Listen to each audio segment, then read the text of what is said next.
Hola, bienvenido a nuestro canal de historias sabias. Disfruta mirando. El talentoso neurocirujano lo había perdido todo, a su esposa, a su hijo, y cuando fue incriminado y enviado a prisión por un crimen que no cometió, dejó de creer en la justicia. Pero apenas entró en la sala una mujer sin hogar a la que él había rescatado de un incendio, el silencio fue absoluto. Y cuando el doctor se dispuso a operar al hijo moribundo de su enemigo, nadie podía imaginar lo que iba a ocurrir después. Queridos amigos, antes de continuar, cuéntenos desde qué rincón del mundo nos ven y cuántos años tienen. Que disfruten la historia. Bisturí, la voz del padre sonó como un disparo. Lucas se estremeció al entregar el instrumento. Sus dedos se rozaron apenas un instante, los suyos húmedos por los nervios, los del padre secos y firmes. No te apresures, dijo Benjamín sin apartar la vista del área expuesta de la columna vertebral del paciente. Pareces una libélula sobre el agua. Quédate quieto. Respira profundo. Lucas tragó saliva. 8 horas de pie, inmóvil, con la concentración al límite. Una gota de sudor rodó por su sien y se detuvo en su barbilla. No se atrevía a sacudirla con la cabeza, su padre no toleraba movimientos innecesarios en el quirófano. Separador especial, ordenó Benjamín. La enfermera le puso en la mano un instrumento delicado de forma inusual. Observa con atención, dijo el padre en voz baja, y Lucas entendió. Era uno de esos raros momentos en los que Benjamín estaba dispuesto a compartir sus secretos, no solo como maestro, sino como padre y heredero de una tradición. Con un movimiento imperceptible, el padre separó los tejidos, dejando al descubierto la zona comprimida de la raíz nerviosa. El quirófano se llenó de un silencio especial, el de la admiración. Nadie allí, salvo Lucas, sabía cuánto esfuerzo le costaba a su padre esa aparente facilidad. Ahora tú, el padre se hizo a un lado, dejando espacio. El corazón de Lucas dio un vuelco. Ahora no. Por favor, que no me tiemblen las manos. Recordó una frase de su abuelo, las manos del cirujano deben ser más firmes que el bisturí y más sensibles que un diapasón. Su abuelo, que había operado bajo fuego cruzado en hospitales de campaña durante la Guerra Civil en Colombia, sabía de lo que hablaba. Lucas tomó el microinstrumento. El metal le pareció helado. Un segundo de duda y las manos le fallaron. Apenas perceptible, pero innegable, un leve temblor. Con el rabillo del ojo, vio cómo se fruncían las cejas de su padre. Lo siento, profesor, susurró Lucas, sintiendo cómo le sudaban las palmas dentro de los guantes. Terminaré yo, respondió el padre con calma, tomando el instrumento. Observa. Ese observa fue como un latigazo. A través de la cúpula de cristal del quirófano, Lucas vio un pedazo de cielo, azul, infinito, indiferente a su vergüenza. Todos tiemblan alguna vez, dijo el padre mientras se lavaban las manos juntos. Tu abuelo también tembló, imagínate. Después de su primera cirugía en las montañas, cuando se quitó los guantes, encontró que sus uñas se habían clavado en las palmas hasta sangrar. Lucas lavaba sus manos una y otra vez, en silencio. Esa debilidad imperdonable le ardía más que una herida abierta. Mañana repetimos, añadió el padre con un tono que no admitía réplica. Pero mañana no hay operaciones de este tipo en la agenda, se sorprendió Lucas. Para los Escobar, la agenda siempre se puede ajustar, respondió con una leve sonrisa. El talento es importante. Pero en nuestra profesión, sin técnica, no hay nada.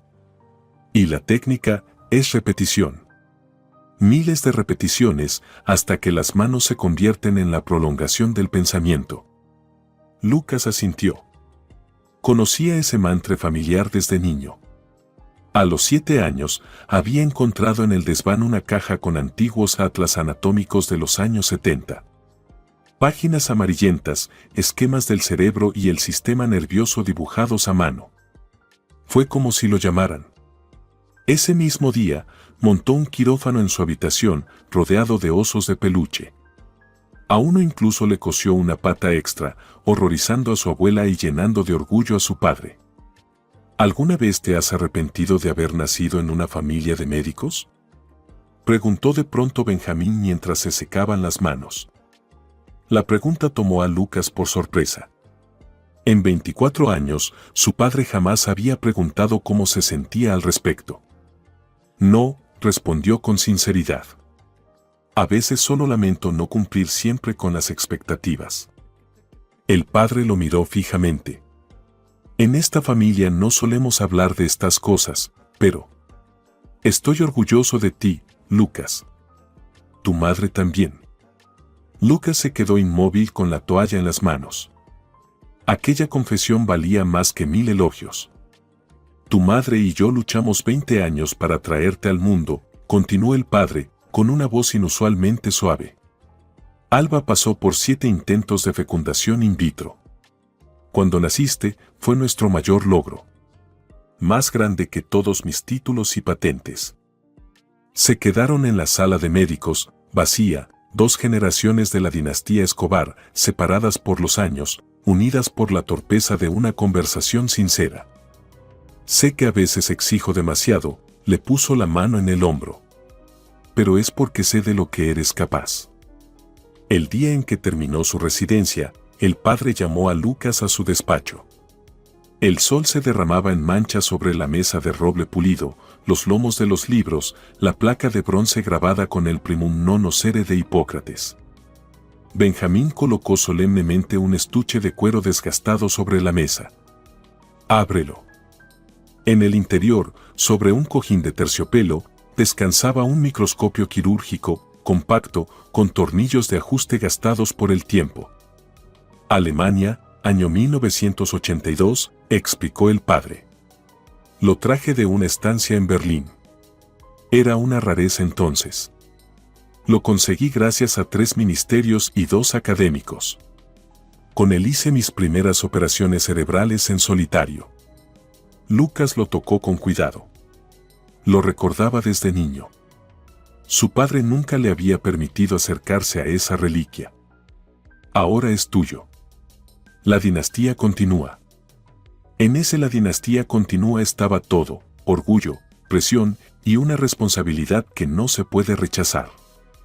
Pensé, ¿y si combinamos su método de acceso mínimamente invasivo con nuestro compuesto para la regeneración del tejido nervioso? Carolina Montero, investigadora junior de una farmacéutica, hablaba con entusiasmo, los ojos brillantes. Teóricamente, eso podría acelerar la recuperación de los pacientes tras una cirugía de columna en un 30%. Estaban de pie en el vestíbulo del centro de conferencias tras sus ponencias. Lucas no pudo evitar admirar su rostro animado. Delgada, con el cabello castaño largo recogido en un moño severo que apenas contenía su volumen natural, le recordaba a las estudiantes de los años 60, a la vez formales y secretamente apasionadas por su vocación. Suena prometedor, asintió Lucas.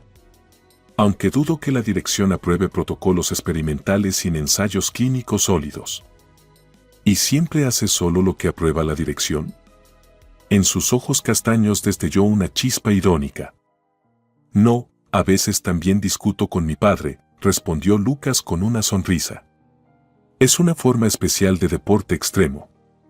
Ella soltó una carcajada, y esa risa hizo que algo se moviera dentro de él.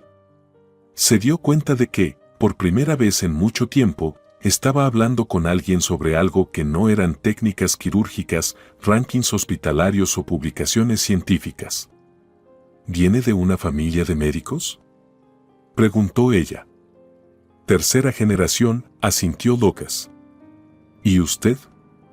Primera y única, su voz se tiñó de amargura. Mi madre tenía esclerosis múltiple desde que yo tenía 8 años.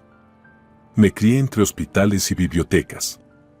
Cuando falleció, me juré que encontraría una manera de ayudar a personas como ella. No hablaba con dramatismo, sino con la firmeza de quien ha elegido su camino hace tiempo. Por eso se dedica a desarrollar medicamentos para regeneración nerviosa.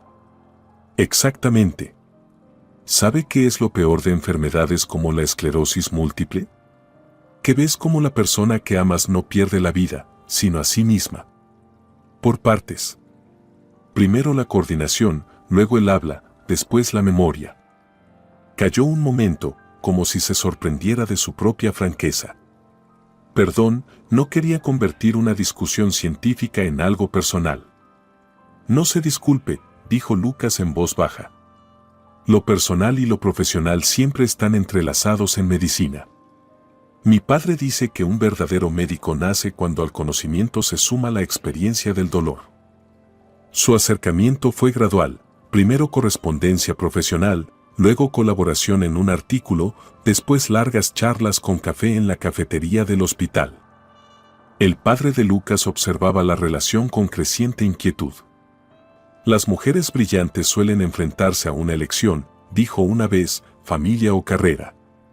Prepárate para cuando ella elija su investigación.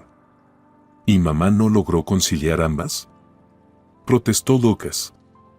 Tu madre es una excepción, respondió tajante. Y aún así, sacrificó mucho. Pero Carolina no parecía de las que sacrifican una cosa por otra.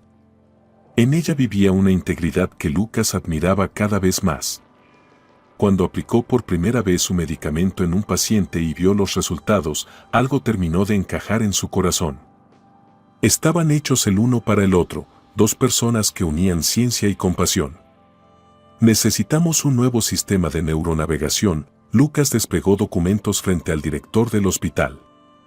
Sin él, perdemos a un tercio de los pacientes que podríamos salvar. Simón García, corpulento, revisó lentamente los papeles. 14 millones de pesos, negó con la cabeza. Es un lujo, Lucas. Encontré una subvención que cubriría la mitad, añadió Lucas, sacando otra carpeta. Solo necesitamos aprobación y cofinanciación parcial. El director tamborileó los dedos sobre la mesa. Hay cosas que no siempre se resuelven por los canales oficiales. El hijo de nuestro ministro de Salud, por ejemplo, también es neurocirujano. Un buen tipo. Si él mostrara interés por el equipo. Lucas sintió una punzada de repulsión en el estómago. Disculpe. No entiendo a qué se refiere, dijo con frialdad. A una colaboración mutuamente beneficiosa, joven, el director lo miró con decepción apenas disimulada. A su padre no hay que explicarle estas cosas. Es un hombre con experiencia. Entiende cómo funciona el mundo. Mi padre jamás aceptó sobornos, dijo Lucas con voz firme. ¿Sobornos? Simón fingió sorpresa. ¿Quién habla de sobornos? Solo contratos de mantenimiento. A través de la empresa adecuada. Con los socios adecuados. Todo legal. Lucas se levantó. Le transmitiré sus ideas a mi padre. Tal vez él tenga otra opinión. La boda fue sencilla, rodeados de familia y amigos cercanos. Carolina brillaba con un vestido blanco modesto que resaltaba su belleza natural. Alba, la madre de Lucas, finalmente aceptó a su nuera, especialmente después de una larga conversación sobre genética de enfermedades hereditarias en la que Carolina demostró gran conocimiento. El padre se levantó a dar un brindis. Con traje azul oscuro, espalda recta y canas en las sienes, parecía salido de otra época, una en la que la palabra valía y los principios no se vendían. Fui escéptico con esta unión, empezó, directo. Pensé que dos científicos en una misma familia era una concentración excesiva de ambición. Creí que mi hijo había elegido a una gran colega, pero no a una esposa. Un murmullo recorrió el salón. Carolina apretó la mano de Lucas. Me equivoqué, continuó Benjamín, y su voz tembló levemente. Al verlos, no veo solo a dos jóvenes especialistas colaborando. Veo a dos personas que han encontrado no solo pareja, sino un compañero de causa, la medicina. Levantó su copa. Por la continuidad de la dinastía Escobar. Por la unión de la ciencia y la práctica médica bajo un mismo techo. Por ustedes, hijos míos. Carolina sonrió, limpiándose una lágrima. ¿Sabes?, le susurró a Lucas. Creo que lo vamos a lograr. Y no solo como familia. ¿Qué más?, preguntó él, besándole los dedos. Cambiar el mundo, respondió ella simplemente. Al menos, el mundo de aquellos a quienes podamos ayudar. En ese momento, Lucas supo que les esperaba una vida larga y feliz. No podía imaginar que el destino ya sostenía un cuchillo sobre el hilo de su futuro compartido. Las 2 líneas del test de embarazo aparecieron claras, innegables.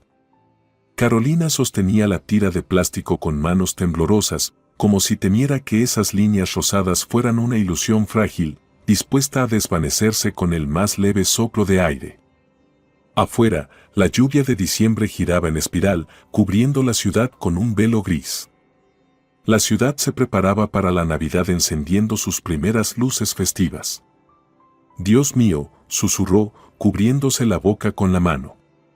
La felicidad y el miedo se entrelazaban en su pecho como las raíces de un árbol antiguo, inseparables, profundos.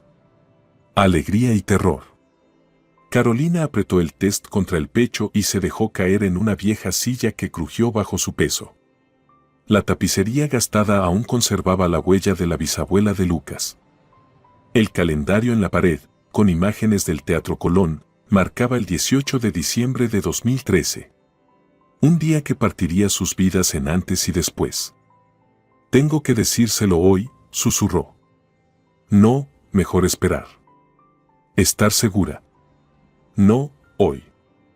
La puerta de entrada se abrió con un clic y se oyeron pasos familiares. Lucas volvía de su guardia nocturna antes de lo habitual. «Carolina». Su voz sonaba inusualmente animada para alguien después de un turno de 12 horas. «Tengo noticias». Ella escondió el test en el bolsillo del batín y salió al encuentro. Lucas estaba en el recibidor, con el aroma del aire nocturno y el desinfectante hospitalario impregnado en su ropa. Sus ojos verdes brillaban con esa luz especial que solo aparecía después de una operación difícil y exitosa. «Rodríguez firmó mi nombramiento», exclamó, quitándose la bufanda. «A partir de enero, seré oficialmente jefe de cirugía neuroinvasiva». «¿Te imaginas?». «Lucas, es maravilloso», ella lo abrazó, sintiendo bajo sus manos los hombros tensos, pero felices. «Siempre supe que te lo merecías». «¿Y sabes qué más?». Rozó con los labios su sien. «Tendremos nuestro propio laboratorio de investigación. Podremos hacer ensayos clínicos con tu medicamento en nuestra propia clínica. Oficialmente, Caro». Carolina se quedó inmóvil. De repente, todo se había complicado. Su noticia ya no era solo una alegría íntima, sino un giro inesperado que afectaba sus planes profesionales compartidos. «Yo también tengo una noticia», dijo, apartándose un poco y mirándolo a los ojos. Lucas se calló, notando el cambio en su tono. Le puso las manos sobre los hombros. «¿Pasó algo?». Ella sacó el test y se lo entregó en silencio. Lucas se quedó mirando las 2 líneas como si fuera un enigma médico imposible de resolver. Su rostro pasó por una transformación que Carolina nunca olvidaría: confusión, comprensión, asombro y, finalmente, una felicidad arrolladora que derrumbaba toda duda. «Caro». Su voz tembló y se quebró. «Carolina». Se arrodilló, apoyando la frente contra su vientre. A través de la tela fina del batín, ella sentía su aliento cálido y algo húmedo. ¿Lágrimas? Lucas, que no lloraba desde el funeral de su abuelo a los 14 años. «Voy a ser un buen padre», susurró. «Te lo prometo». Y en ese momento, Carolina dejó de tener miedo. El departamento en un viejo edificio de San Telmo se transformaba poco a poco, preparándose para el nuevo integrante. La cómoda antigua de la futura habitación infantil ya estaba llena de diminutos enteritos y gorritos. En la pared, Lucas colgó un marco con la primera ecografía, donde su bebé aún parecía una pequeña habichuela. Los objetos heredados de la familia Escobar creaban una atmósfera única de continuidad generacional. Una colección de atlas anatómicos de los años 50 compartía espacio con revistas médicas actuales. Un estetoscopio de cobre, que la bisabuela de Lucas usaba para auscultar heridos durante el golpe militar de los años 70, ahora reposaba como reliquia en la estantería. ¿Qué pensaría tu abuelo de la neurocirugía moderna?, preguntó Carolina una vez, hojeando uno de los viejos atlas. Diría: no se obsesionen con las máquinas, recuerden que bajo sus herramientas hay un ser humano, sonrió Lucas mientras ponía la mesa. A veces me sorprende cómo lograban salvar vidas con equipos tan rudimentarios. En nuestra clínica aún tenemos un encefalógrafo del 89 junto a un tomógrafo de última generación. 2 mundos, 2 siglos. ¿Y tu nuevo medicamento?, preguntó Lucas, remangándose la camisa. ¿Cómo van los ensayos? Los ojos de Carolina se iluminaron. Increíble. Ayer discutimos los primeros resultados en ratas con esclerosis múltiple inducida. La regeneración de la mielina es un 30% mayor que en el grupo de control. Si se confirma, cayó, como si tuviera miedo de arruinarlo. Podría ser un avance real para pacientes como mi madre. Hablaban con frecuencia de trabajo durante la cena, se completaban, debatían, se encendían con nuevas ideas.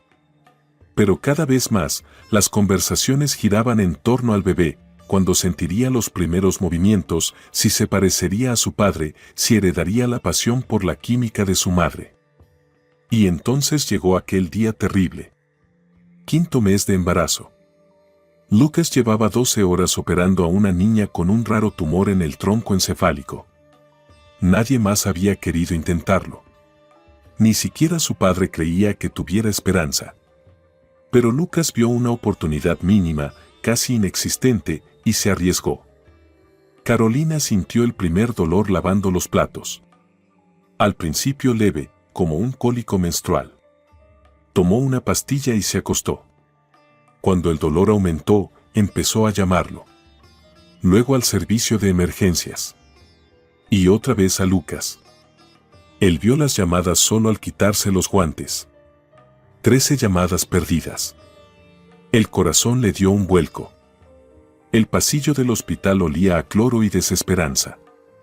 La obstetra, una joven de ojos agotados, pronunció las palabras que destruyeron sus sueños. Lo siento.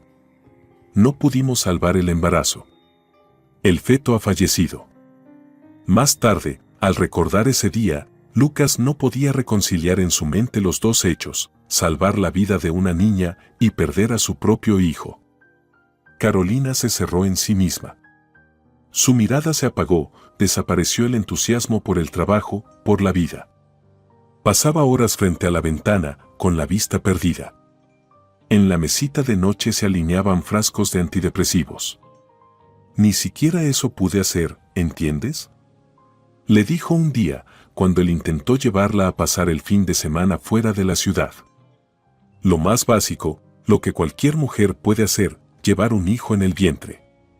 Caro, escúchame, Lucas se arrodilló frente a ella, como aquel día en que supo que estaba embarazada. No fue tu culpa. Podemos hacernos estudios, buscar tratamiento con los mejores especialistas. Ah, sí. Esbozó una sonrisa amarga. ¿Y lo pagarás con tus guardias interminables? Lucas, casi no estás en casa. Salvas a los hijos de otros mientras yo pierdo a los nuestros. Aquellas palabras cortaron más profundo que un bisturí. ¿Qué podía responder? Tenía razón. El trabajo se había convertido en su refugio frente a un dolor doméstico insoportable. Las guardias extra eran una forma de pagar a los mejores médicos para ella. Una noche, tras estar 2 días sin dormir, Lucas volvió a casa y encontró a Carolina en el baño. Estaba sentada en el suelo, apoyada contra la pared fría, sosteniendo un diminuto calcetín de bebé que nunca llegó a usarse. Perdóname, susurró Lucas, sentándose junto a ella sobre el azulejo helado. Tendría que haber estado contigo. Estaba salvando a un niño, respondió ella en voz baja. No podías hacer otra cosa. Por eso te amo. Se quedaron abrazados, mientras el agua de la bañera se enfriaba. En la primavera de 2014, para sorpresa de todos, Carolina volvió a quedarse embarazada. Esta vez, Lucas no se separó de ella ni un instante. Tomó licencia cuando ella se sintió mal durante el primer trimestre. Redujo al mínimo sus horas laborales.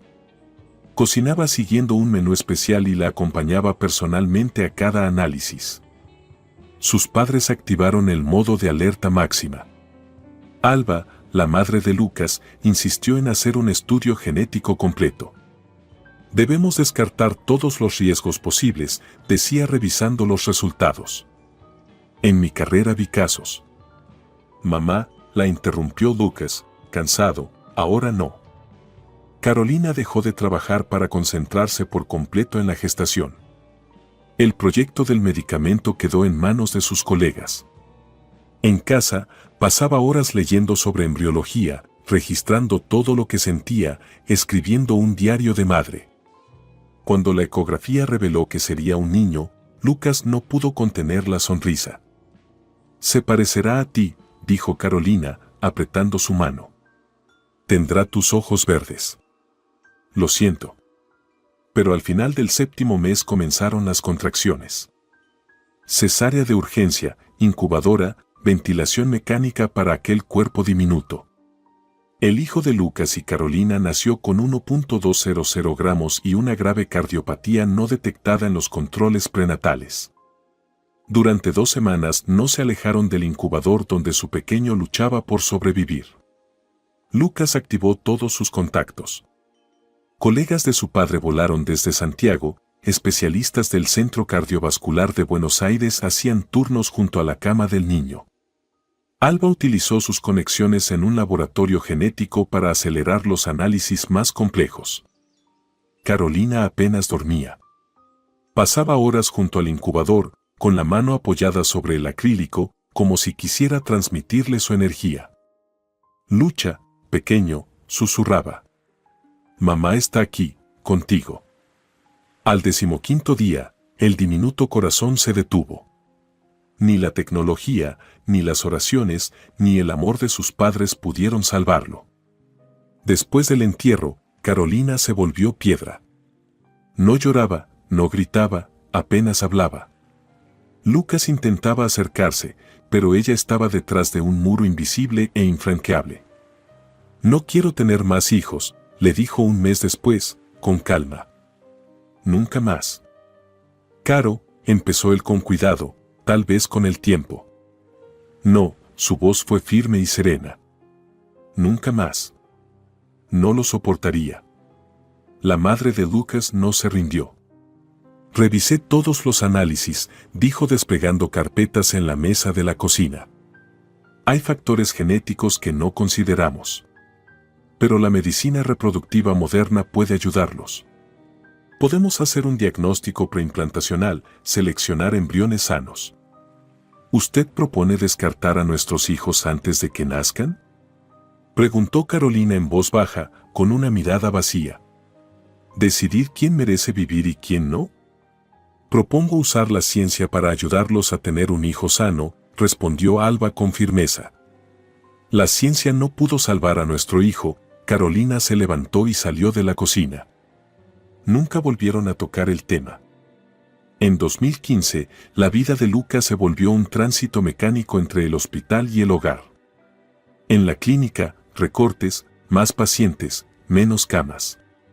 Tomaba guardias extras para no regresar a un departamento silencioso, donde Carolina bebía té sin decir palabra, mirando por la ventana. Una noche, al despertar, vio que ella no estaba en la cama. Al entrar en la habitación del bebé, que nunca habían transformado de vuelta en estudio, la encontró sentada en la mecedora con los brazos vacíos, moviéndose lentamente, como si acunara a un niño invisible. En marzo, tras una guardia especialmente dura, Lucas tomó una decisión. Pidió 2 semanas de vacaciones y compró pasajes a un pequeño hotel en la costa de Mar del Plata. El mismo donde pasaron su luna de miel. Tenemos que aprender a estar juntos de nuevo, le dijo, mostrándole los boletos, o vamos a perdernos. En sus ojos, por primera vez en mucho tiempo, Brilló una chispa. Lo intentaré, susurró. Por nosotros. El día del viaje, Lucas se retrasó en la clínica por una operación de urgencia. Llamó a Carolina para avisarle que llegaría media hora tarde y le pidió que no saliera sin él. A las 15:47, un BMW X6 negro subió a la acera a más de 100 kilómetros por hora. La muerte fue instantánea. La luz fría del depósito forense se reflejaba en las superficies metálicas, creando un resplandor artificial, mortecino. Lucas estaba de pie junto al cuerpo de Carolina, observando su rostro ahora sereno y distante.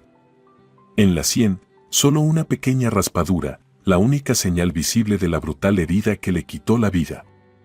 2 semanas antes, en esa misma sala, sobre una mesa metálica igual, se había despedido de su hijo. Ahora, de su esposa. El patólogo, antiguo compañero de universidad, dijo en voz baja: necesito que confirmes la identidad. Es Carolina Escobar, mi esposa, dijo Lucas con voz uniforme, casi mecánica.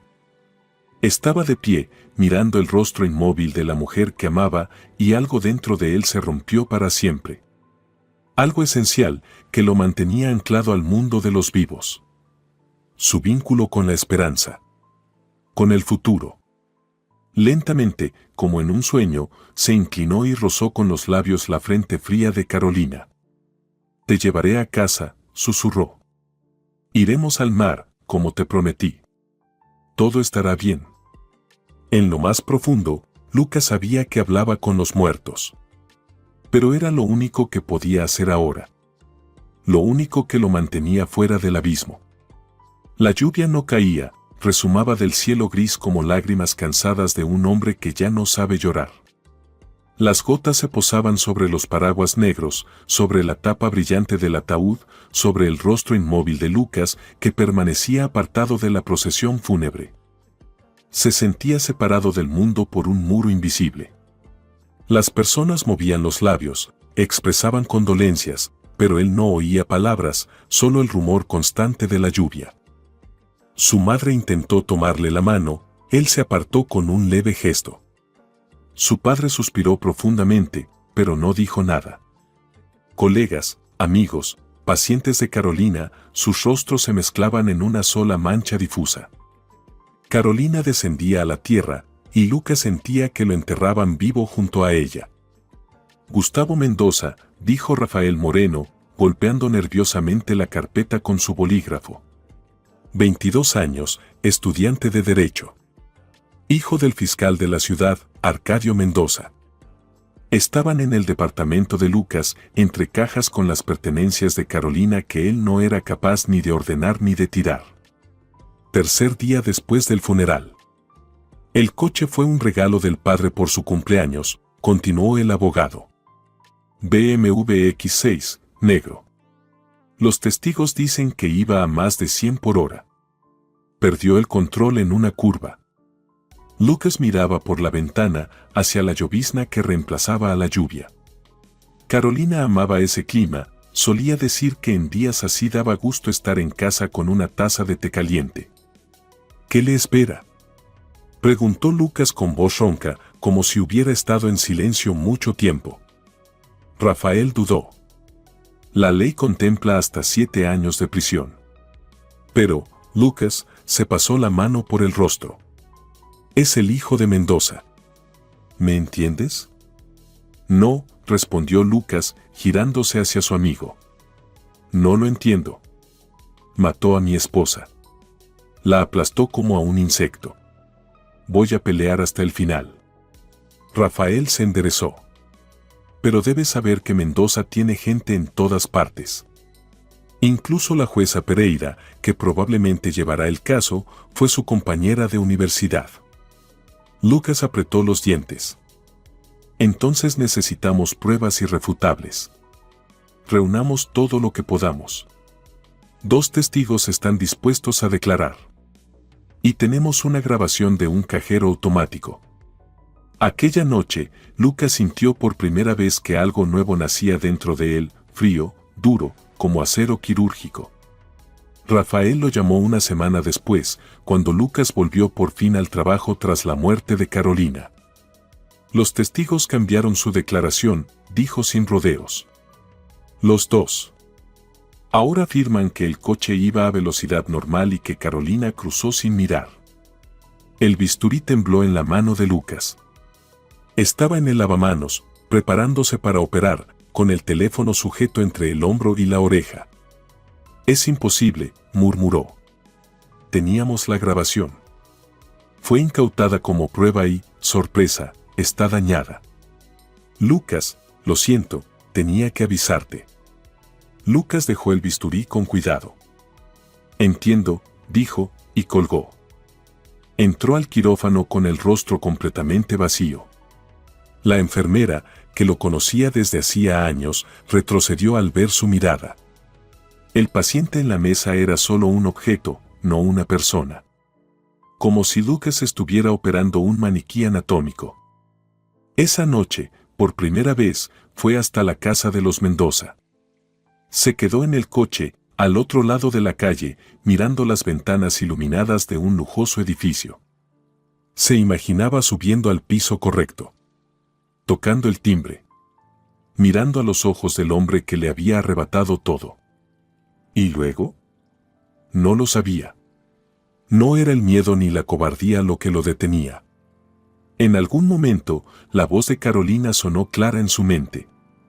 Tú no eres así, Lucas. El juicio se celebró 2 meses después. Lucas asistió, escuchando cómo el abogado de los Mendoza narraba de forma convincente un accidente desafortunado, la imprudencia de la víctima, el impecable historial del acusado. Gustavo Mendoza, pulcro, altivo, suspiraba de vez en cuando, fingiendo pesar. El veredicto fue una bofetada, 3 años de prisión condicional. Al salir de la sala, Lucas vio cómo padre e hijo se intercambiaban sonrisas cómplices.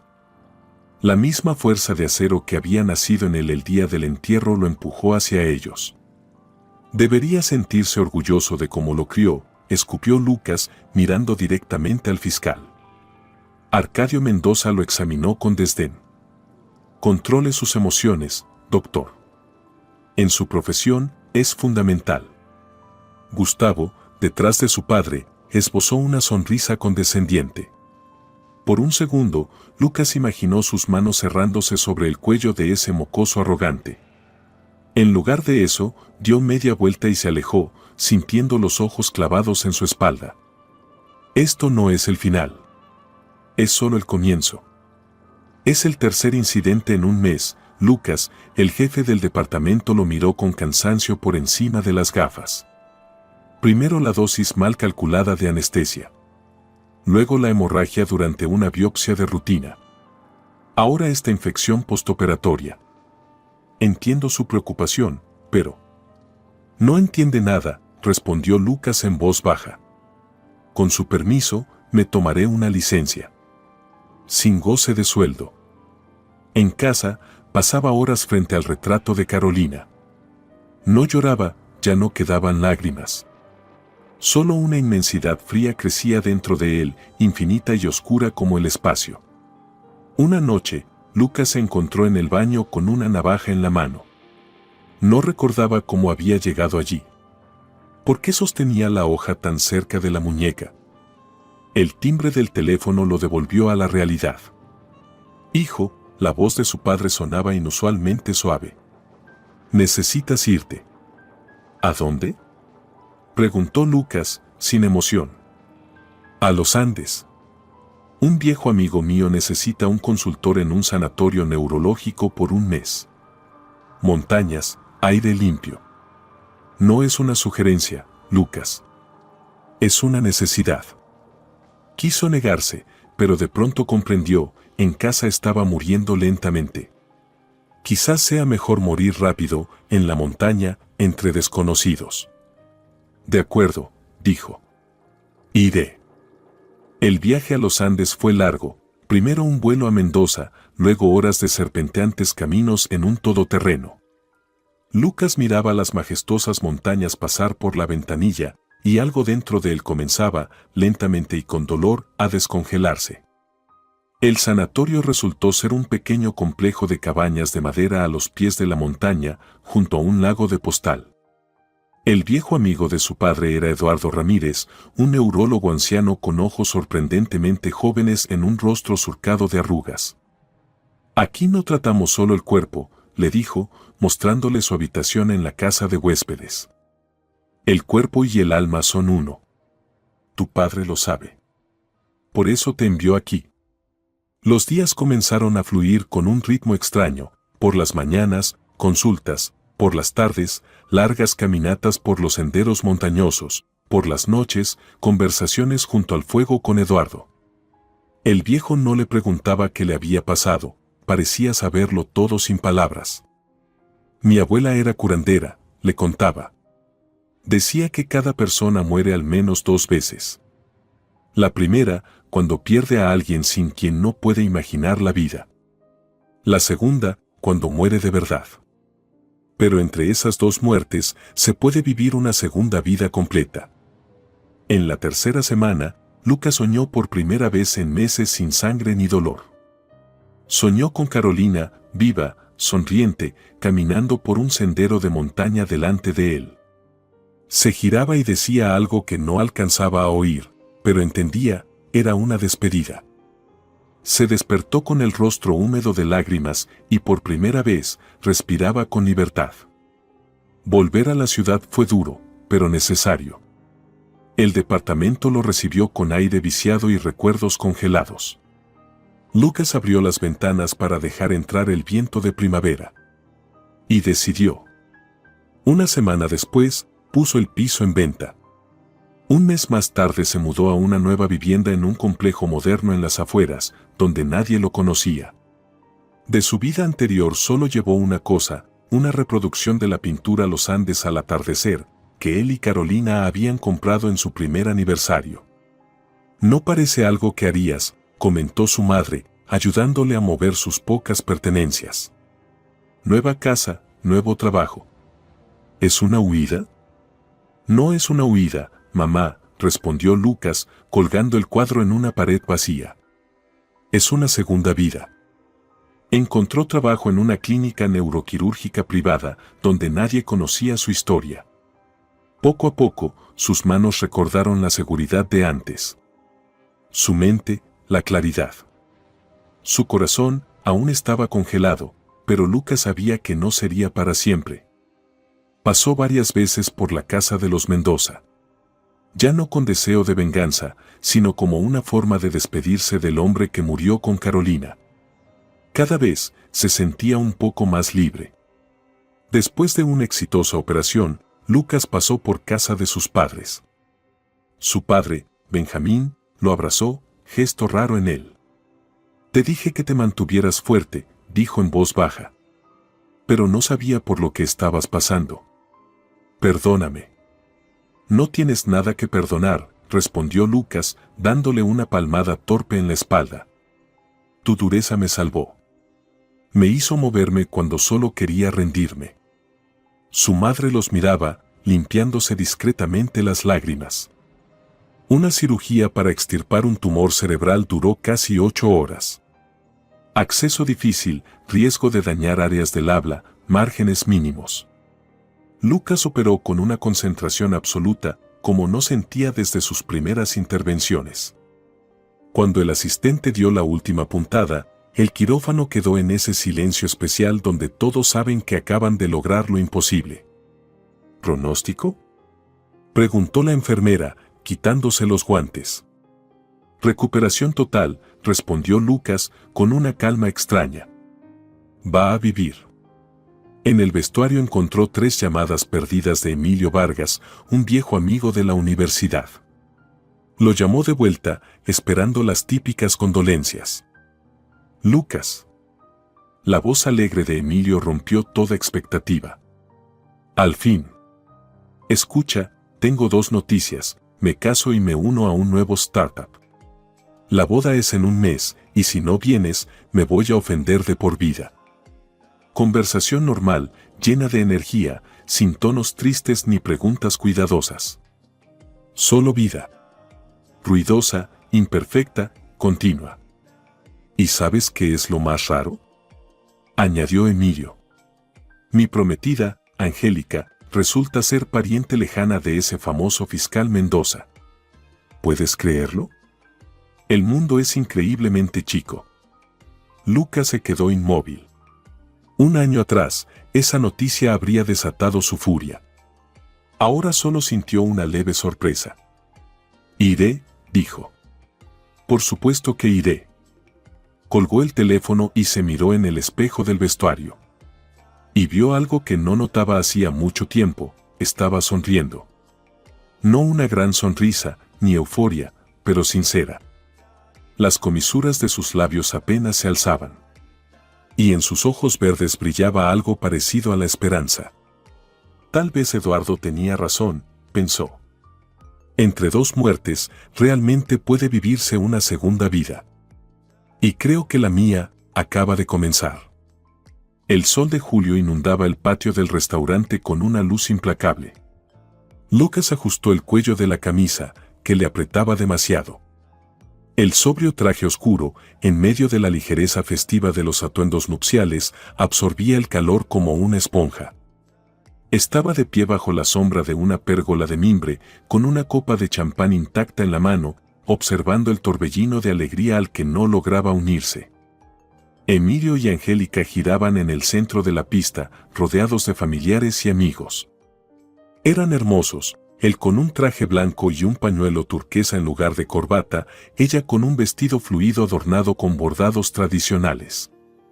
Se movían como un solo ser, perfectamente armónico en su felicidad. Así debería verse el amor, pensó Lucas. Y el dolor, que el tiempo había adormecido durante los últimos 2 años, volvió a clavarse en su pecho. ¿Quién lo diría? Emilio, finalmente asentado, murmuró a su lado un excompañero de universidad, cuyo nombre Lucas no lograba recordar. ¿Y tú? ¿No piensas en volver a intentarlo? Se detuvo, recordando demasiado tarde la historia de Lucas. Perdón, yo. No pasa nada, Lucas sonrió con cortesía. Me alegra por Emilio. Con el rabillo del ojo percibió movimiento. Un grupo de invitados se apartaba para dejar pasar a un hombre corpulento en un impecable traje gris claro.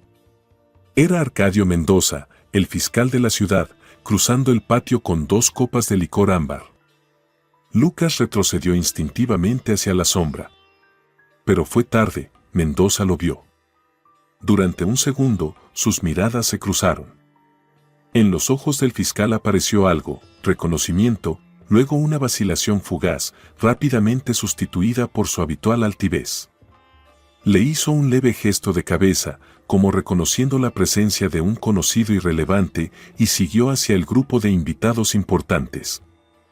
«Ese tipo es algún pariente lejano de Angélica, ¿puedes creerlo?», susurró Emilio al aparecer junto a Lucas, abrazándolo por los hombros.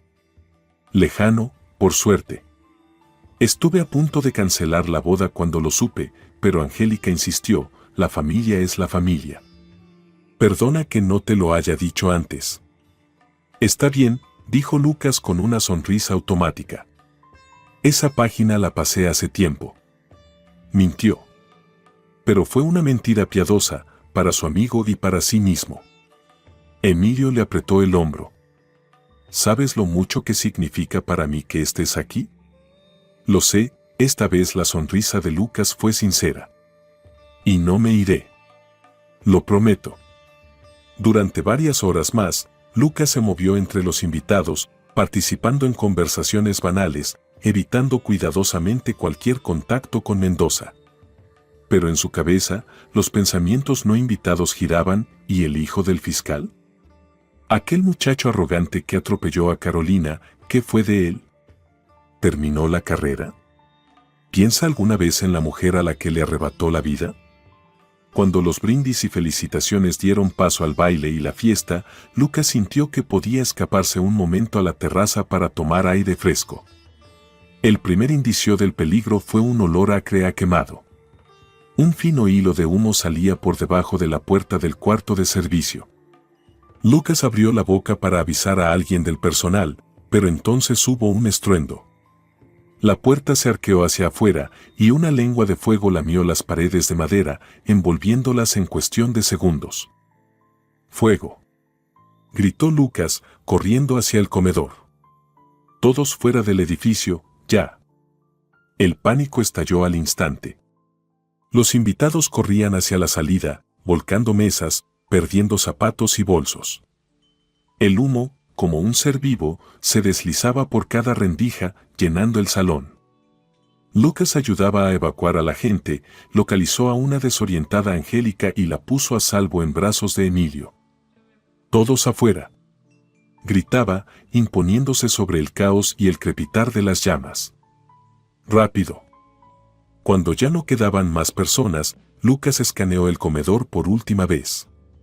Entonces, entre la densa cortina de humo, distinguió dos figuras. Una, un hombre corpulento medio desmayado sobre una banqueta. Arcadio Mendoza.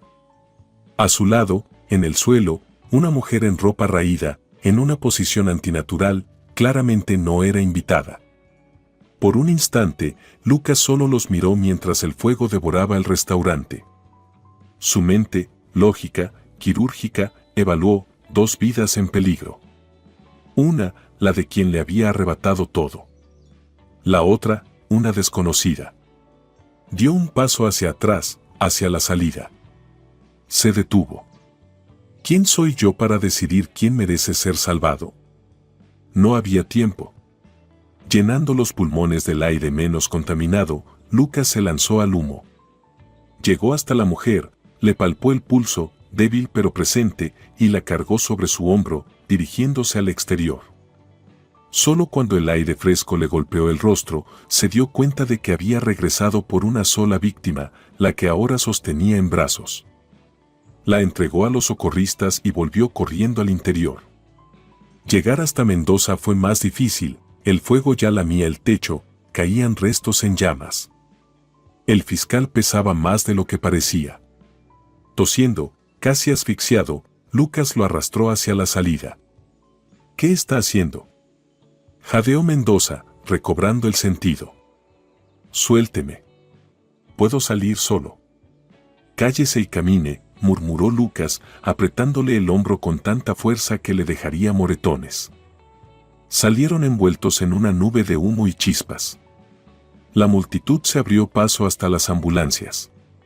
Mendoza, al fin consciente de la situación, permitió que los paramédicos lo subieran a una camilla.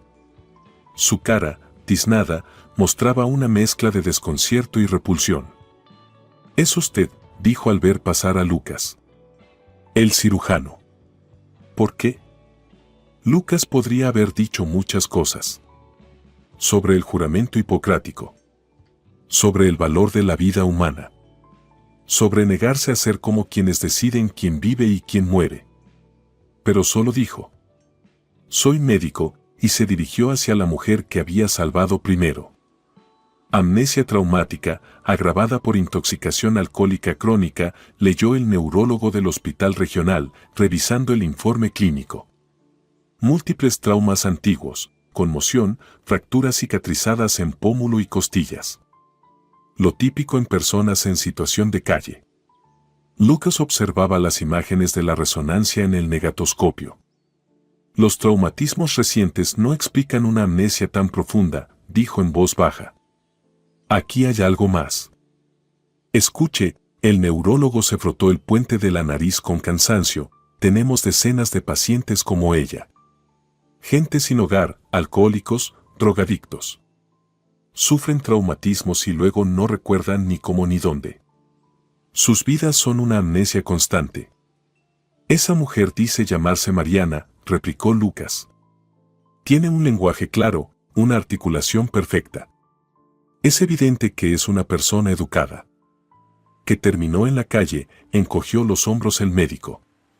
Créame, he visto de todo. Si quien sea que fue antes, ahora es solo una sin techo con amnesia y sin papeles. En cuanto se estabilice, le darán el alta. Y luego, la calle.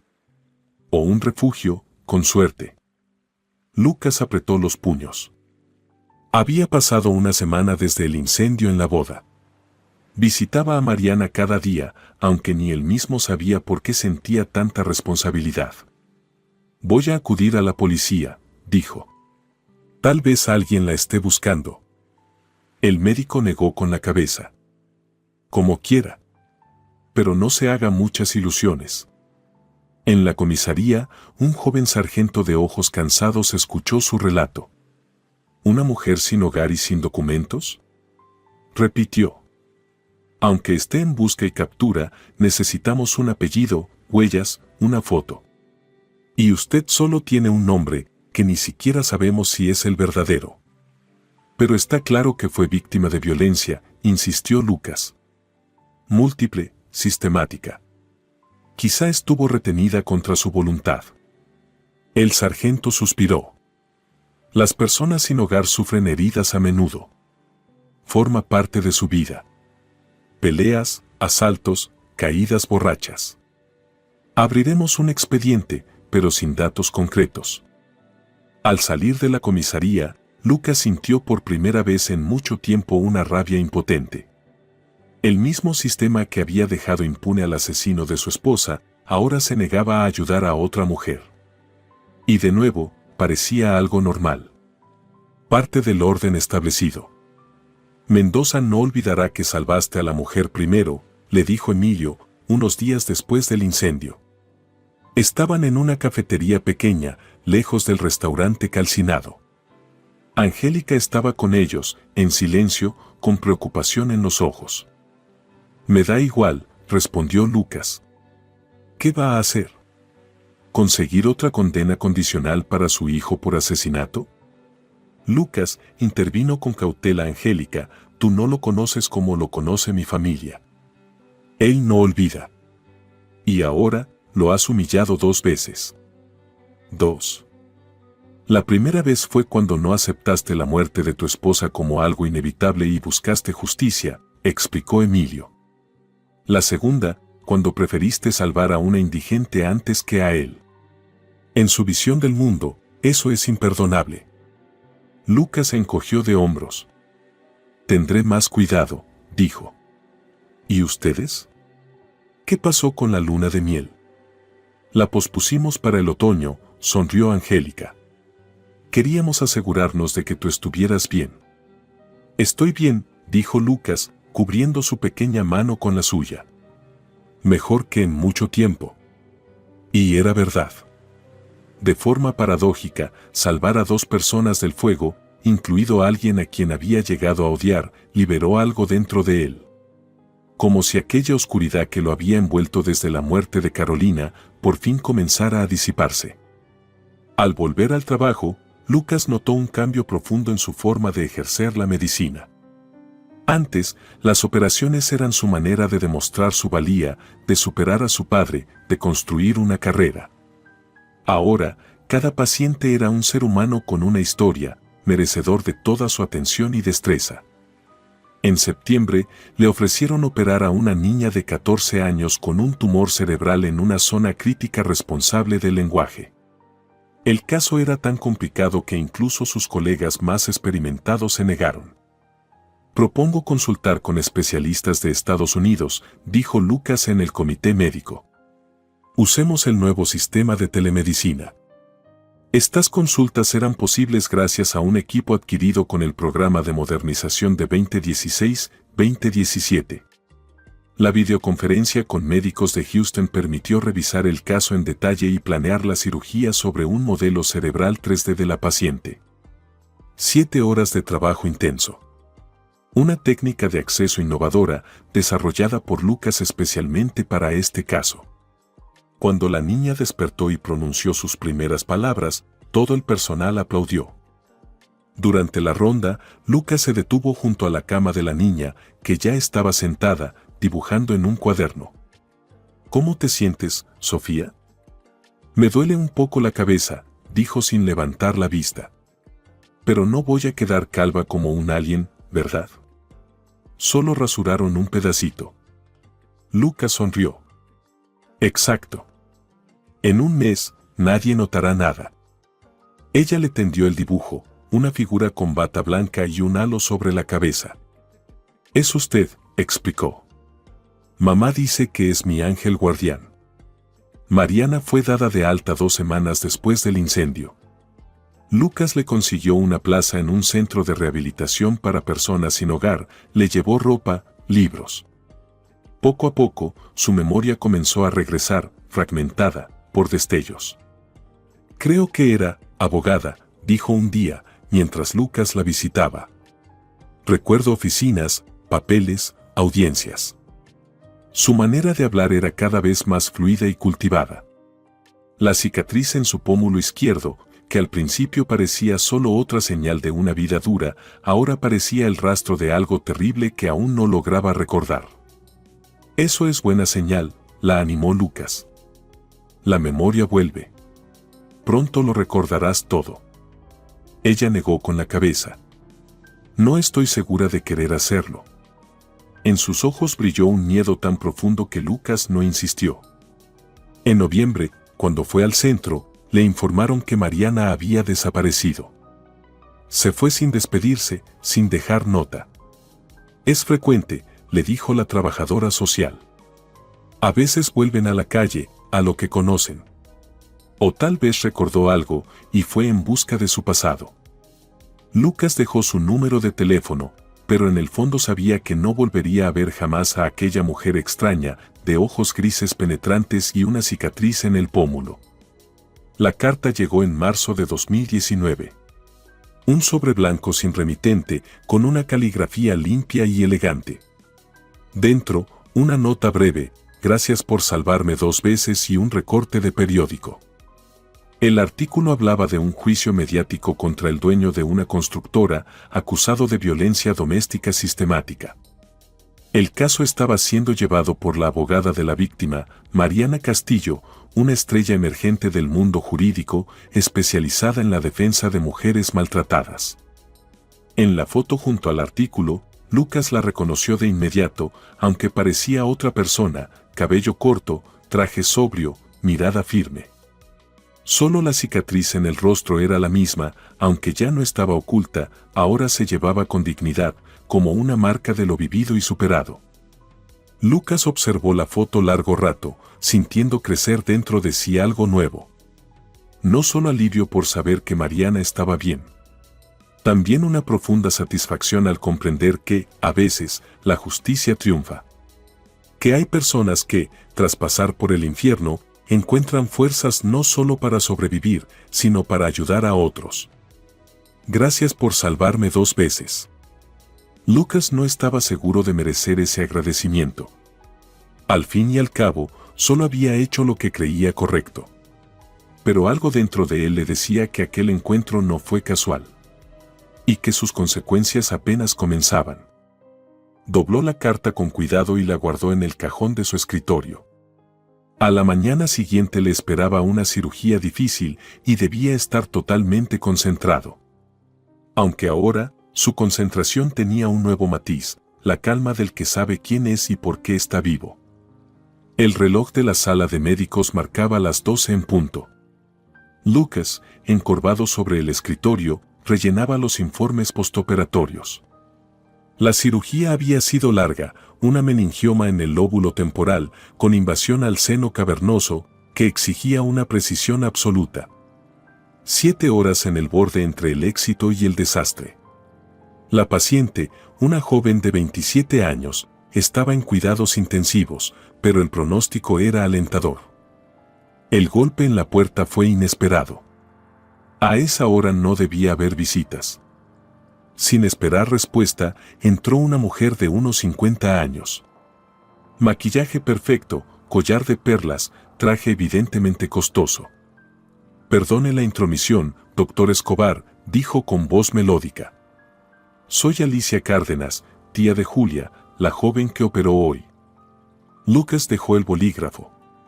Algo en ella lo puso en alerta de inmediato. Era demasiado impecable, demasiado segura para ser solo una pariente preocupada. Curioso, frunció el ceño. En el expediente de Julia no figura que tenga una tía. Soy prima hermana de su padre, respondió sin dudar. Se sentó frente a él, abrió con gracia su bolso y sacó un sobre blanco, grueso. Quise venir personalmente a agradecerle. Sabemos de su reputación y ahora que Julia está en buenas manos. Colocó el sobre la mesa y lo deslizó hacia él. No, dijo Lucas sin siquiera mirarlo. No acepto dinero de pacientes ni de sus familias. Nunca. La mujer sonrió, como si él hubiera contado un chiste de oficina. Entendemos que, oficialmente, no se aceptan regalos. Pero nadie se enterará. Para nosotros es importante agradecerle por salvar la vida de Julia. He dicho que no, Lucas se puso de pie. Guarde su dinero y váyase, por favor. Ella también se levantó, pero dejó el sobre la mesa. Entiendo sus principios, doctor. Pero nos sentiremos más tranquilos si lo acepta. No para usted, para caridad, niños, lo que sea. En todo caso, insistimos. Y yo insisto en que se lo lleve, empezó Lucas, pero la mujer ya había salido. Tomó el sobre, dispuesto a devolvérselo, pero se detuvo. Algo le decía que, en esta situación, lo más prudente era no precipitarse. Guardó el sobre en el bolsillo de su bata. Mañana se lo entregaría al director. Que él lidie con los regalos. Los informes podían esperar. Estaba cansado, y en casa no lo esperaba nadie, nada nuevo.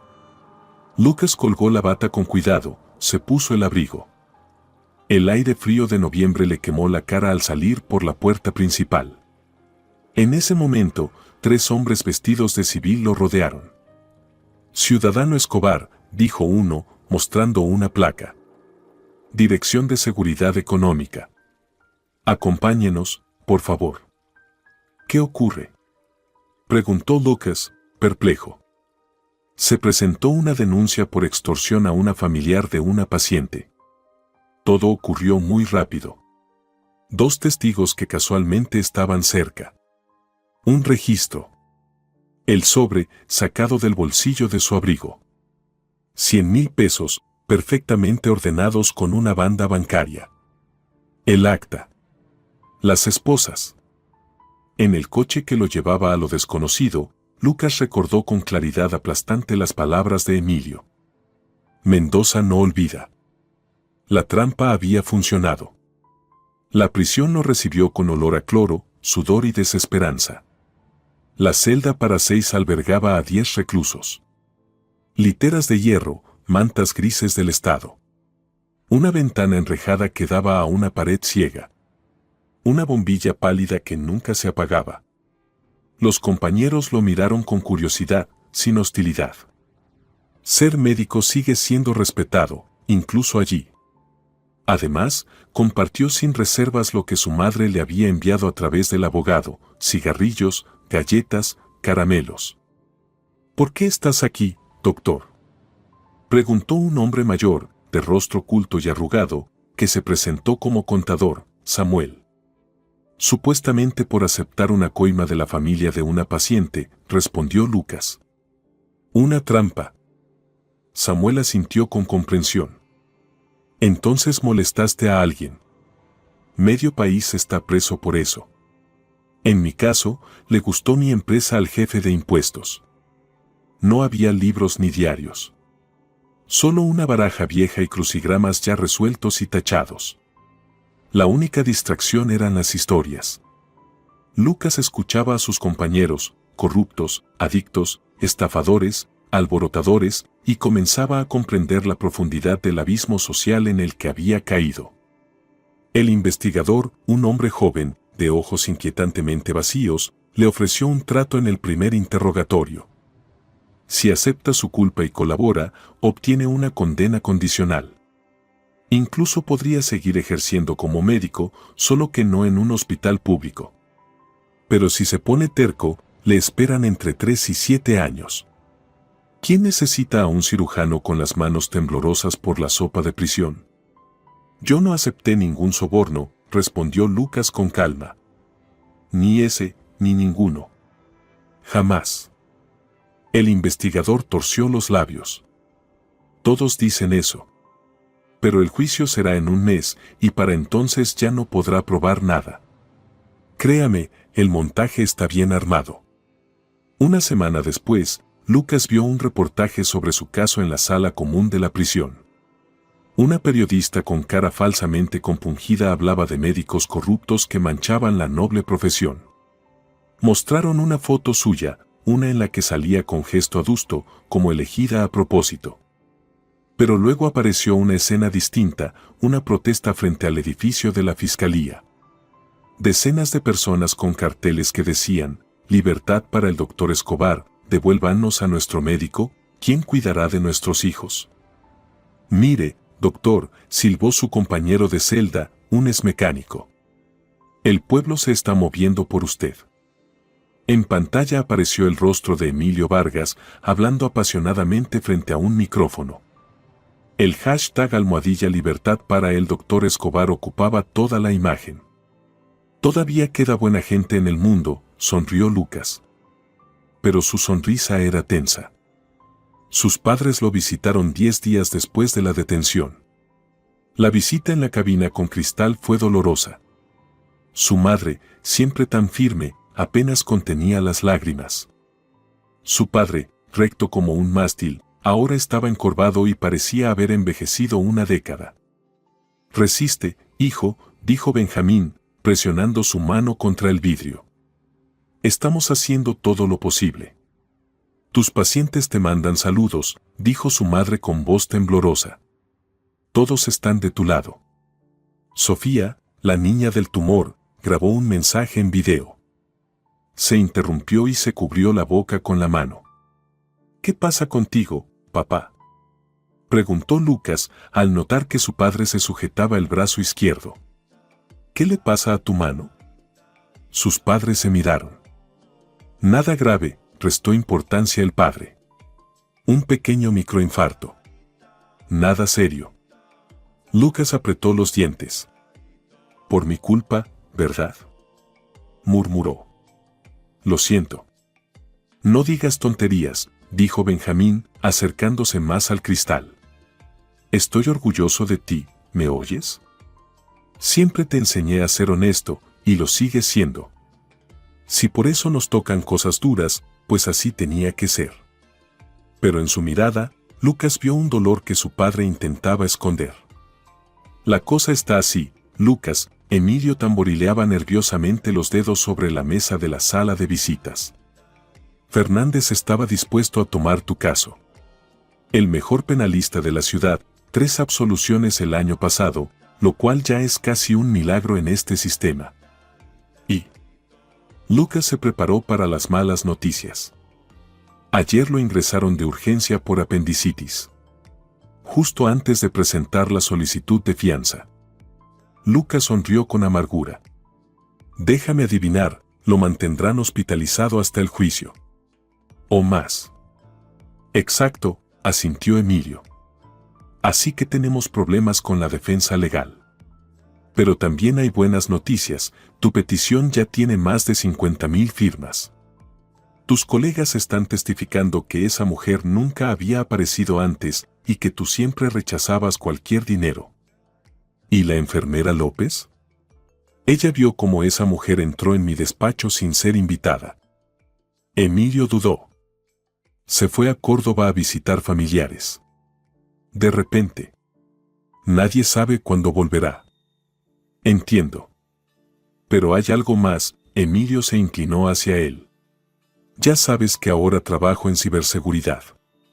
Mis chicos encontraron conexiones muy interesantes entre esa tal Cárdenas y la fiscalía. Técnicamente no sirve como prueba, pero seguimos investigando. Gracias, Lucas le estrechó la mano. Por todo. Aguanta, Lucas. La justicia tiene que prevalecer. En los cuentos de hadas, seguro, sonrió Lucas. En la vida, depende de la suerte. Al quedarse solo, se sorprendió pensando que, a pesar de lo desesperado de su situación, no sentía arrepentimiento por el camino que había tomado. Sí, había perdido mucho. Sí, podría haber seguido las reglas del juego, aceptar y dar sobornos, vivir como los demás. Pero entonces no habría sido el mismo. Allí, Entre los muros grises y los rostros grises, en el silencio de la celda, encontró una extraña claridad.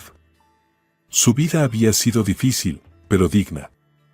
La pérdida de Carolina, el enfrentamiento con Mendoza, el rescate de Mariana, cada paciente al que había ayudado, todo formaba parte de una historia que valía la pena vivir.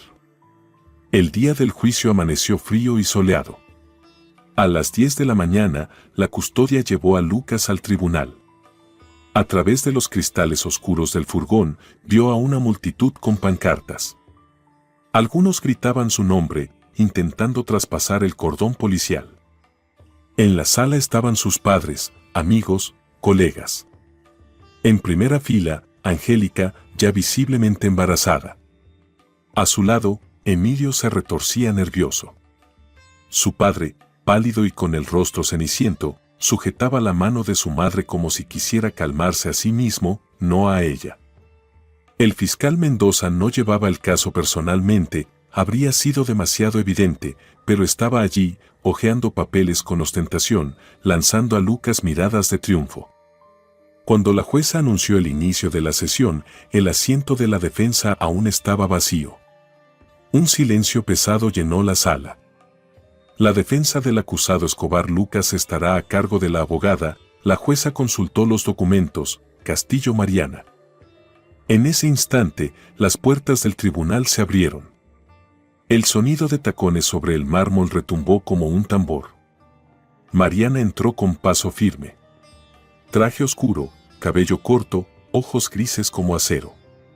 La cicatriz en su mejilla no estaba oculta, la llevaba como una medalla. Disculpe mi tardanza, su señoría, su voz era firme y segura. La defensa está lista para presentar las pruebas de la inocencia del acusado. Lucas la miraba con asombro. Desde que recibió la carta, había intentado sin éxito encontrar a Mariana. Y ahora estaba allí, en el momento más difícil de su vida. Ella lo miró brevemente, asintió apenas y abrió su maletín. Su señoría, dijo, la defensa sostiene que este caso es una provocación fabricada. Alicia Cárdenas no es pariente de la paciente Julia Silva. Más aún, no tiene ningún vínculo con el ámbito médico. Mariana colocó una carpeta de documentos sobre la mesa del tribunal. Aquí están los extractos de las cuentas bancarias de la ciudadana Cárdenas. Noten los depósitos mensuales provenientes de cuentas anónimas. Además, contamos con grabaciones de las cámaras de seguridad del edificio de la Fiscalía, donde la señora Cárdenas aparece con regularidad desde julio de este año. Un murmullo recorrió la sala. Mendoza se enderezó bruscamente. Además, continuó Mariana, ignorando la reacción del público, la defensa presenta el testimonio en video de la enfermera Elena López, grabado antes de su repentina partida. Insertó una memoria USB en el ordenador. En la pantalla apareció el rostro de una joven enfermera. Yo, Elena López, enfermera del Departamento de Neurocirugía, declaro que la noche del 15 de noviembre de 2019 vi a una mujer desconocida entrar al despacho del doctor Escobar sin invitación. El doctor Escobar nunca aceptó dinero de pacientes ni regalos. Al día siguiente de su detención, se me acercó un individuo que se identificó como miembro de la Fiscalía y me sugirió recordar los hechos de otra forma o ausentarme de la ciudad por un tiempo. Con cada nueva prueba, el ambiente en la sala cambiaba. Mendoza, enrojecido, se levantó y salió. El fiscal que llevaba el caso se trababa, confundía fechas y argumentos. Mariana no dejaba espacio para errores. Precisa, lógica, demoledora. Avanzaba como un tanque, desmantelando sistemáticamente toda la acusación. Al llegar la pausa del mediodía, la dirección que tomaba el caso era evidente. Cuando se reanudó la sesión, la Fiscalía solicitó tiempo adicional para analizar las nuevas pruebas. Su señoría, la voz de Mariana vibraba con un orgullo apenas contenido, mi defendido ha sido detenido ilegalmente por más de un mes. Un hombre que ha salvado decenas de vidas. Toda la acusación se basa en pruebas falsas. Exijo la liberación inmediata del doctor Escobar en esta sala y una disculpa pública por parte de la Fiscalía. La jueza, una mujer de rostro cansado y expresión severa, cerró los ojos un instante, como si tomara una decisión difícil. El tribunal se retira a deliberar, anunció. La espera no duró más de 20 minutos. Al regresar, la jueza pidió silencio en la sala. Tras revisar las pruebas presentadas por la defensa, este tribunal determina que no se ha demostrado la culpabilidad del acusado Lucas Escobar. El caso se archiva por inexistencia de delito. El acusado queda en libertad inmediata. Un instante de silencio y luego la sala estalló en aplausos. El guardia le quitó las esposas a Lucas. Su madre corrió a abrazarlo, entre lágrimas, besando su rostro demacrado. Su padre, a su lado, no escondía el llanto, por primera vez que Lucas recordara. Angélica y Emilio lo abrazaban, decían algo que se perdía entre el clamor de la multitud. Mariana se mantenía aparte, guardando los documentos en su maletín. Lucas intentó acercarse, pero ella negó suavemente con la cabeza y le regaló una pequeña sonrisa. Después, pronunciaron sus labios sin emitir sonido. Saliendo del tribunal, del brazo de sus padres, Lucas vio a Mendoza apoyado contra una columna del fondo. Su rostro descompuesto por la rabia, pero sus ojos revelaban algo más, miedo. El miedo de quien descubre que su poder no es absoluto. No lo mires, le susurró su madre. No lo merece. No lo estoy mirando, respondió Lucas. Estoy viendo a ustedes. A ti, a papá, a mis amigos. A quienes me apoyaron. A quienes sí importan. Abrazó a sus padres mientras sentía cómo se disolvía la tensión acumulada durante semanas, reemplazada por una liviandad casi insoportable. Salieron a los escalones del tribunal. La multitud los recibió con vítores. El sol iluminó su rostro. Lucas entrecerró los ojos mirando al cielo claro y frío, y pensó que le habría gustado compartir ese momento con Carolina. Estaba seguro de que, en algún lugar, en otra dimensión, ella sonreía al verlo volver a la vida. Las imágenes de la resonancia brillaban en la pantalla, revelando la delgada línea donde la vida roza la muerte. El tumor envolvía un grupo de vasos como si desafiara al cirujano a un duelo. Lucas se inclinó, dejando que sus ojos se ajustaran a la penumbra del despacho, iluminado solo por la luz azulada del monitor.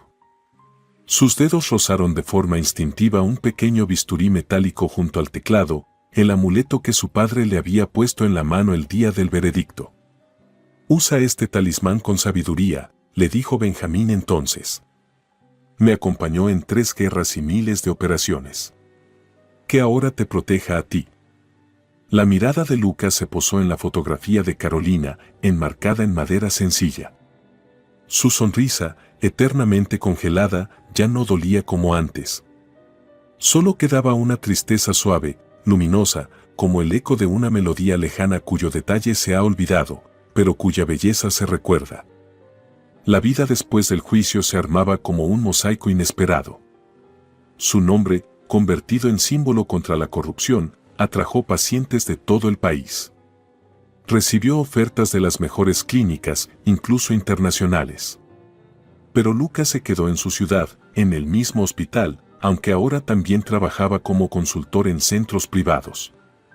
El teléfono lo sacó de sus pensamientos. Era la voz de Emilio, viva, radiante de felicidad, irrumpiendo en el silencio. «Lucas, eres tío. Tuvimos un hijo. 4 kilos, un torito. Felicidades». Se alegró sinceramente Lucas. ¿Y Angélica?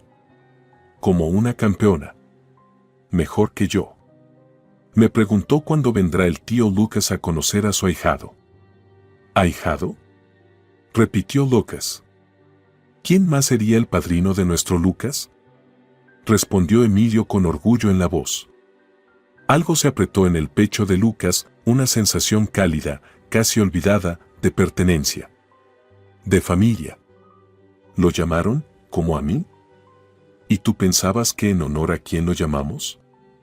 rió Emilio. Ahora eres nuestro héroe nacional.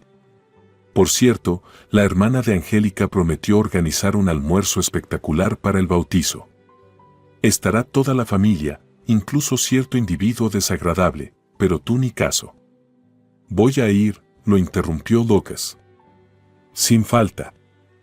Después de hablar con Emilio, Lucas volvió a concentrarse en las imágenes clínicas, pero sus pensamientos regresaban una y otra vez a Mariana. Desde el juicio, parecía haberse desvanecido.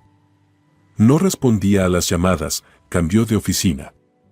La secretaria de su despacho jurídico se limitaba a decir con frialdad que la señora Castillo estaba de viaje o en reuniones con clientes. Lucas dejó mensajes, escribió correos, en vano. ¿Y si solo cumplía con su deber profesional, y si para ella no fue más que otro caso, no una historia personal? La fachada de la nueva clínica privada relucía con vidrio y acero bajo un cielo encapotado. Lucas acudía a una consulta a pedido de un colega, un caso raro de patología vascular que requería un enfoque interdisciplinario. Caminando por el pasillo luminoso, sus ojos repasaban automáticamente las placas en las puertas. Hasta que se detuvo en seco. Mariana Castillo. Asesora jurídica. En ese preciso momento, la puerta se abrió y ella salió, rápida, concentrada, una carpeta de documentos bajo el brazo. Al ver a Lucas, se detuvo como si se hubiera topado con una barrera invisible. Doctor Escobar, dijo tras una breve pausa. ¡Qué coincidencia! La he estado buscando, dijo Lucas con franqueza. Quería agradecerle.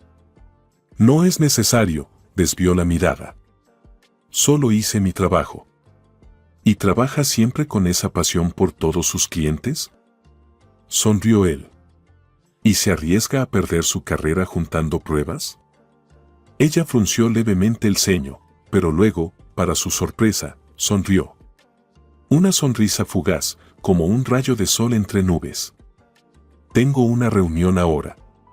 Pero, miró su reloj. A las 6 estaré libre. Si quiere, podemos hablar en el café de enfrente. A las 6, asintió Lucas. Allí estaré. Ella ya giraba para irse cuando él preguntó. ¿Por qué me evitó? Mariana se detuvo. Porque hay historias que es mejor no empezar, dijo en voz baja. Hasta la tarde, doctor Escobar. El pequeño café con vista a la Plaza San Martín estaba casi vacío. Música suave, luz tenue, olor a repostería recién hecha. Mariana ya estaba sentada junto a la ventana cuando Lucas entró, sacudiéndose las gotas de lluvia del abrigo. ¿No llegué tarde?, preguntó, sentándose frente a ella. Al contrario, yo llegué antes, dijo, tomando un sorbo de té. Vieja costumbre, llegar primero para evaluar el entorno. ¿Paranoia profesional?, bromeó Lucas. Necesidad vital, respondió ella, seria. Se hizo un silencio breve. Lucas pidió un café. Cuando la camarera se retiró, preguntó. ¿Hace mucho que trabaja en esa clínica? Desde febrero. Antes tenía práctica privada, pero, dudó. Después de su caso, me pidieron que me fuera del bufete. Hacía demasiadas preguntas incómodas sobre nuestros ilustres fiscales. Lo siento, dijo Lucas, sincero. No hace falta, Mariana negó con la cabeza. Fue mi elección. Sabía en lo que me metía al aceptar su defensa. ¿Pero por qué?, preguntó él. ¿Por qué me defendió a mí, precisamente? Sus ojos grises se cruzaron con los suyos por un instante, luego volvió la mirada hacia la ventana. Porque sé lo que es enfrentarse sola al sistema, respondió con voz queda. Sé lo que se siente cuando nadie te cree, cuando todas las puertas se cierran y tú conoces la verdad, pero no puedes probarla. Respiró hondo. Mi historia empezó de forma banal. Abogada exitosa, especializada en derecho corporativo. Matrimonio con un empresario acaudalado. Vida perfecta, en apariencia. Hasta que comenzaron los golpes. Al principio por impulso. Luego, sistemáticos. ¿Y sabe qué fue lo peor? No el dolor, no la humillación, sino no tener a dónde huir. Él era un hombre respetado, mecenas, amigo del jefe de policía. Presenté 5 denuncias. No las aceptaban o se perdían. Lucas la escuchaba en silencio, sin atreverse a interrumpir. Lo último que recuerdo antes de perder la memoria fue su rostro, su voz gritando, y cómo me estrellaba contra la pared del vestíbulo. De algún modo logré salir de la casa, pero luego, vacío. Desperté en el sótano de un edificio abandonado, sin documentos, sin recuerdos. Apenas recordaba mi nombre. Luego vino la calle, el hambre, el frío. No sabía quién era, de dónde venía ni cómo había llegado allí. Y luego ocurrió el incendio, dijo Lucas, en voz baja. Y usted volvió por mí, cuando nadie más lo habría hecho, asintió Mariana. Días después, una mujer vino al hospital. Dijo que era mi hermana. Mostró fotos. No recordaba nada, pero algo dentro de mí reaccionó. Me llevó con ella, me ayudó a recuperar documentos, a ver médicos. La memoria volvió poco a poco, como flashes. Cuando supe quién era, lo primero que hice fue pedir el divorcio y cambiar de especialidad. Dejé el derecho corporativo para dedicarme a defender a víctimas de violencia doméstica. ¿Y me vigilaba desde entonces?, preguntó Lucas. No te vigilaba, corrigió Mariana. Te recordaba. Cuando vi tu caso en las noticias, supe enseguida que era una venganza de Mendoza. Y no podía quedarme de brazos cruzados.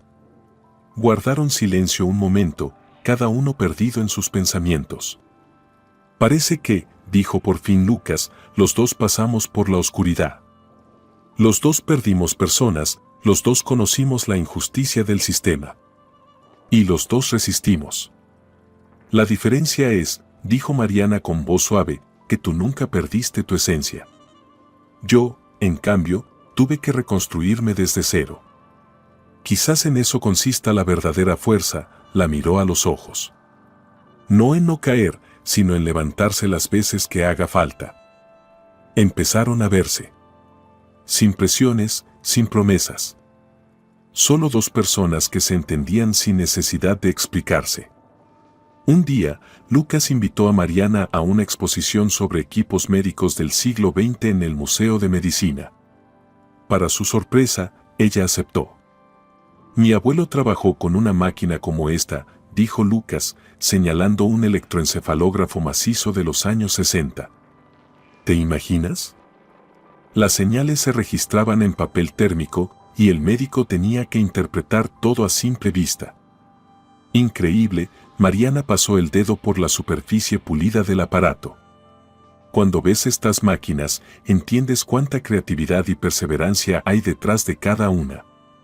Pueden parecer toscas comparadas con la tecnología moderna, pero detrás de cada una hay una historia de vidas salvadas. Exactamente, asintió Lucas. Mi padre siempre dice que lo más importante en la medicina no son las máquinas, sino las manos y el corazón del médico. La tecnología solo es una extensión de su voluntad. Después del museo, caminaron largo rato por la costanera. Mariana le habló de sus nuevos casos, de las mujeres que ayuda a romper el ciclo de violencia. Lucas le contó sobre cirugías complejas y sobre el pequeño Lucas, su ahijado, que ya comenzaba a sonreír y a reconocer a sus seres queridos. Poco a poco, paso a paso, construían un puente de confianza entre sus almas marcadas. La llamada llegó a las 3 de la madrugada. Lucas, recién llegado de una guardia nocturna, tanteó el teléfono medio dormido. ¿Doctor Escobar? Habla Simón García, director del Hospital Municipal número 1. Tenemos un caso urgente, trauma craneoencefálico grave con compresión del tronco cerebral. Necesitamos una descompresión inmediata y nuestro neurocirujano está de vacaciones. Estoy en camino. Llego en 30 minutos, respondió Lucas, ya vistiéndose. Preparen el quirófano y el kit completo para craneotomía. Solo al llegar al hospital y revisar la ficha del paciente, vio el nombre, Gustavo Mendoza. El hijo del fiscal. El hombre que había atropellado a Carolina. Según el médico de guardia, Gustavo, ebrio, a alta velocidad, había chocado contra una columna de hormigón. La historia se repetía con una simetría espeluznante. Solo que esta vez, la víctima era el culpable. Lucas observaba las imágenes de la resonancia. La hemorragia presionaba el tronco encefálico. Cada minuto contaba. «Doctor, esperamos su decisión», dijo con nerviosismo la enfermera. Ahí está, la justicia que el sistema no logró. Bastaría con demorar un poco, decir que no hay nada que hacer. «Preparen al paciente», dijo Lucas con voz firme. «Vamos a operar». Ya. En el quirófano trabajó con una furia fría y controlada. Sus manos se movían con precisión mecánica. Su mente, clara como nunca. Retirar el hueso, abrir la dura madre, evacuar con cuidado el hematoma, descomprimir el tronco cerebral. Para la parte más delicada, usó una técnica de microdisección que le había enseñado su padre, un método antiguo, casi olvidado, pero perfecto para situaciones extremas. 5 horas sin pausa. Al terminar, Lucas salió exhausto, pero en paz. En el pasillo lo esperaba Arcadio Mendoza. Demacrado, ojeroso, parecía haber envejecido 10 años. «¿Cómo está?», preguntó con voz ronca. «Estable», respondió Lucas. «El pronóstico es reservado, pero hay esperanzas. Las próximas 24 horas serán clave». Mendoza lo miró con ojos vacíos, como si no entendiera. «¿Por qué usted?», murmuró. «¿Por qué fue usted quien lo operó? ¿Y por qué lo salvó?». Tenía todos los motivos para no hacerlo. Lucas se frotó el puente de la nariz. «Porque hay cosas más importantes que las cuentas personales. Juré salvar vidas, no cuando me convenga, sino siempre». El fiscal se dejó caer en una banca. «¿Sabe? Tenía un hermano. Víctor. En los 90 lo mataron por una deuda que no era suya. Lo confundieron con alguien. La policía ni siquiera abrió el caso. Fue un ajuste entre bandas. Entonces juré que viviría de tal forma que nadie pudiera tocar a los míos. Que el poder estaría de mi lado». Levantó los ojos. «Construí mi vida defendiendo solo mis intereses. Y usted fue más fuerte. No se quebró cuando quise destruirlo. Y no se vengó cuando pudo». «No soy más fuerte», negó Lucas. «A veces, perdonar requiere más valor que destruir». 6 meses después, Lucas y Mariana cenaban en un pequeño restaurante de Puerto Madero. Afuera, la primavera iluminaba la ciudad. Lluvias recientes, primeras luces suaves reflejadas en el agua. «¿Cómo está el joven Mendoza?», preguntó Mariana, revolviendo su té. «Se recupera más rápido de lo esperado», respondió Lucas. «El habla casi ha vuelto por completo, la motricidad también. El otro día se disculpó con una enfermera por haberle gritado. Eso ya es un progreso». «¿Y su padre?». «Curiosamente, ha cambiado. Renunció a la fiscalía. Dicen que ahora asesora a una ONG». Callaron, disfrutando del silencio compartido. «¿Sabes?», dijo Mariana, «siempre temí que las sombras del pasado nunca me dejaran. Que viviría mirando atrás, esperando golpes, despertando de pesadillas. Pero creo que hasta las sombras más densas retroceden ante la luz. A veces solo necesitamos darnos permiso para ser felices», susurró Lucas. «Aunque pensemos que no lo merecemos». Mariana apoyó su mano sobre la suya. «Hemos recorrido un camino largo», dijo. «No necesitamos apresurar nada. Pero quizá lo suficiente como para aprender a valorar cada instante de calma». Lucas la miró. A la mujer que no solo lo había salvado de la prisión, sino también del vacío. Y entendió, con una certeza nueva, había llegado el momento no solo de salvar a otros, sino de permitirse ser salvado. ¿Sabes? Sonrió. Mi padre dice que cada sombra es solo la prueba de que existe la luz. Ella le devolvió la sonrisa. Y en sus ojos, Lucas vio su propia esperanza, débil aún, pero verdadera. Esa esperanza que nunca muere del todo, sino que espera su momento para regresar. La vida no siempre nos regala un final feliz, pero a veces nos concede un nuevo comienzo. La historia de Lucas y Mariana no es solo una historia de superación, sino un recordatorio del poder que tenemos cada día, elegir entre el rencor y la compasión, entre la oscuridad y la luz. ¿Y tú, qué elegirías? Si esta historia tocó algo en tu interior, compártela. Tal vez alguien cerca de ti necesite hoy exactamente estas palabras. Déjanos un me gusta si dejó una huella en tu corazón y síguenos para más relatos sobre la fuerza del espíritu humano y el poder de volver a empezar. Porque, al fin y al cabo, todos somos personajes de una gran historia. Una historia que escribimos cada día, con cada decisión. Si te ha gustado la historia, por favor, dale un me gusta y suscríbete al canal.